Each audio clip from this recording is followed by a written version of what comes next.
Terkait bangunannya, Kak. Cak mana Pak Res? Ayo. Dah, aku dah ancaman dengan Santai beres. Kak, ini Kak terkait kejadian ini dari pihak kita pemerintah, pengen bertanggung jawab, siapa yang bertanggung jawab Pak terkait hal ini Kak? ya tadi lah dikasih sana kan. Jadi pihak sopir yang bertanggung jawab. Jadi dia bersedia memperbaikinya dan dibuat surat pernyataan. Oh sudah Kak ya? Sudah itu lagi dibuat. Ya. Satu poinnya dia bersedia untuk memperbaiki peraturan tersebut. Kalau unitnya Pak? Pemerintahan. Mobilnya? Sudah dong. Kalau kontraktor jadi panggil lah gitu Pak. Kontraktor saya kasih tahu kan. Oke. Oh.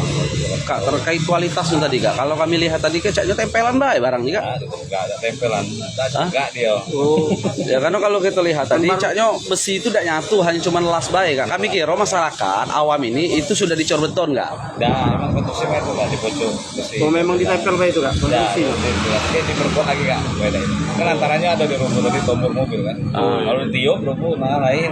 Masih terhitung pemeliharaan enggak barang dia? Masih. Oh, masih ya? Berarti Pak ikut terlibat juga kontraktor nanti. Tidak Kak, kadang salah ya klien sopir Kak. Dia nombor Kak.